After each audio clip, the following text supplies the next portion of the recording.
स्वागत करता हूँ मैं एक नई हमारे स्टोरी के साथ और हम इस स्टोरी को आगे लेकर चलेंगे। और सबसे पहले मैं आपको बताता हूँ, मैं सीताराम राव और हमारे इस चैनल में आप सभी का स्वागत है। आप सभी का हार्दिक हार्दिक स्वागत करता हूँ। जितने भी मेरे से बड़े, जितने भी मेरे छोटे और जितने से मेरे छोटे भाई बहन और जितने भी दूर से देखने वाले अतिथिगण, आप सभी का मैं सहे दिल से स्वागत करता हूँ। मैं आज की कहानी शुरुआत करता हूँ। तो मैं सबसे पहले लेके चलता हूँ गांव पर। गांव ऐसी थी जहाँ पर ये गांव उस स्थान की है जहाँ ये गांव राजस्थान की एरिया की है। ये राजस्थान की एरिया जहाँ पर पूरी तरह से सूखा हुआ एरिया होता है, वहाँ पानी बहुत कम मात्रा में मिलती है, जहाँ छोटी छोटी नदी होती है और कुछ कुएं जो सूख जाते हैं। आपकी जानकारी के लिए मैं बता देना चाहता हूँ कि राजस्थान में एकमात्र नूली नदी है और एक मैं बता देना चाहता हूँ, वह है आपकी जानकारी के लिए इंदिरा गांधी नहर, जिन्होंने इंदिरा गांधी इस समय किसानों के लिए और ज़रूरतमंद लोगों के लिए पानी की शुरुआत की गई थी। तो कहानी यही शुरुआत होती है। एक गांव में एक व्यक्ति रहता था और वे बहुत दुखी रहता था। वे बहुत उदास रहता था और उन्हें लगता था कि मैं अपने जीवन में कुछ नहीं कर रहा हूँ, मैं अपने जीवन में हमेशा दुखी रहता हूँ और मैं इस दुनिया में रहकर कुछ नहीं कर रहा हूँ। तो मैं इस दुनिया में रहने से मुझे अच्छा नहीं है, मैं इस दुनिया छोड़ के चल जाना चाहता हूँ। हे भगवान, मुझे कुछ रास्ता दिखाएं, वो व्यक्ति ने बोला। तभी एक व्यक्ति ने उधर से गुजर रहा था, तो उसने पूछा, भाई क्या हुआ? तो उसने बोला, भाई मैं बहुत दिन से उदास हूँ और मुझे मेरे जीवन में प्रतिदिन छोटी छोटी कठिनाई मुझे बहुत टटोल रही है। मुझे लगता है कि मैं अपने जीवन में कुछ ना कर रहा हूँ। तो उन्होंने बताया, मैं भी आपको देख रहा हूँ बहुत दिन से कि आप उदास नज़र आते हैं।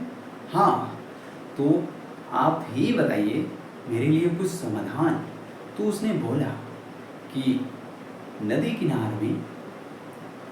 किनारे एक पीर बाबा आए हैं और आप वहाँ जाइए और उसके बाद आपका समाधान हो जाएगा। तो उसने बोला, ठीक है मैं चलता हूँ। तो उन्होंने बोला, शुक्रिया, मैं ज़रूर जाऊँगा और बाबा से मिलूँगा।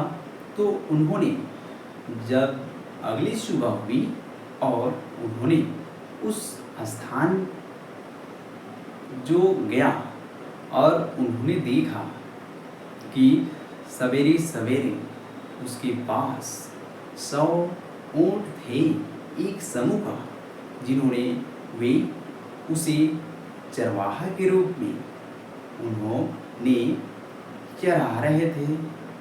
वहाँ पर एक पेड़ था, उस पेड़ के नीचे सभी को बैठा के आराम करा रहे थे। वह थी ऊँट, कैमल। और इस प्रकार उन्होंने गया और बाबा मैं आपसे मिलने आया हूँ। उन्होंने बोला, बाबा मैं आपका सबसे पहले प्रणाम करता हूँ। तो उन्हें बोला, ठीक है बेटा, बताइए क्या दुविधा है, क्या कठिनाई है? तो उसने बोला, बाबा मैं आजकल कई दिनों से बहुत उदास रहता हूँ। मैं जो काम कर रहा हूँ वे काम सफल नहीं होते। दिन प्रतिदिन कोई काम करता हूँ तो वे काम पूरी तरह से खराब हो जाती है। मुझे लगता है कि मैं एक एक कदम आगे बढ़ रहा हूँ, लेकिन मैं नहीं बढ़ पा रहा हूँ। तो इस प्रकार उन्होंने कहा, इसका समाधान मैं तुम्हें कल सुबह बताता हूँ। तो उन्होंने बोला, ठीक है बाबा, अभी शाम होने दो। और उस बाबा ने कहा, इसका समाधान मेरे पास है बेटा, बस शाम होने दो और तुम यहीं रहो। और उस बाबा ने बोला कि ये जो ऊँट समूह देख रहा है, तुम इसे सभी ऊँट को रात में बैठा देना, और जब ये बैठ जाए तो तुम भी सो जाना। और उसके बाद जब सो जाना, उन्होंने बोला, बाबा ने बोला, ठीक है बेटा, मैं सोने चलता हूँ। तो बाबा को बोला, बेटा ने बोला, धन्यवाद बाबा, मैं आपका काम अवश्य करूँगा। तो उन्होंने कहा, जब अगली सुबह हुई और बाबा ने आया, उसको पूछा, तो कैसा आज का दिन लगा बेटा, नींद तो पूरी तो की ना? तो उन्होंने कहा, कहाँ बाबा, मैं एक पल भी सो न सका। मैं एक ऊँट को उठाता हूँ, एक ऊँट को बैठाता हूँ तो दूसरी ऊँट खड़ी होती है, मैं दूसरी को बैठाता हूँ तो तीसरी खड़ी हो जाती है, मैं तीसरी को बैठाता हूँ तो चौथी खड़ी हो जाती है। तो इस प्रकार मैं एक ऊँट को भी बैठा न सका। जो कोई तो अपने आप उठ जाते थे और कोई अपने आप बैठ जाते थे, और कईयों ने तो स्वयं ही बैठे और कईयों को मैं अपने ज़बरदस्ती से बैठाए। तो उन्होंने कहा, तो हमारे जीवन इन ऊँटों की तरह ही है बेटा, कुछ समस्याएं अपने आप हल होती है और कुछ समस्याओं को हम अपने द्वारा हल करते हैं, और कुछ समस्याओं को समय आने पर छोड़ दो, वे अपने आप हल हो जाएंगे। तो उस बालक ने समझा। तो बेटा क्या समझी, हमारी जिंदगी इसी ऊँटों की तरह है, इन ऊँटों की तरह है। अगर तुम एक समस्या तुमसे सुलभ नहीं होती तो दूसरी उत्पन्न हो जाती है, दूसरी उत्पन्न हो जाती है, दूसरी सुलभ नहीं होती तो तीसरी उत्पन्न हो जाती है। तो इस तरह हमारे जीवन की यह चक्र है बेटा। तो बाबा को बोला, धन्यवाद बाबा, धन्यवाद बाबा, मैं आज के बाद किसी भी समस्या आए, कितनी भी दुखी आए, मैं अपने जीवन में कदापि हार नहीं मानूंगा।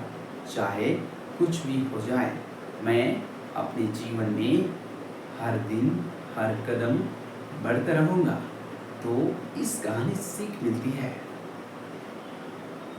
समस्याएं हर बार उत्पन्न होती है, समस्याएं नई नई उत्पन्न होती है, समस्याएं उसे भविष्य में सॉल्व होने वाली होती है। तो हमारी समस्या ही हमारे जीवन है। आज के लिए बस इतना ही, हम जल्द मिलेंगे हमारे वीडियो पर। आप सब्सक्राइब कर लें। मेरा नाम सीताराम और मैं हूँ झारखंड निवासी।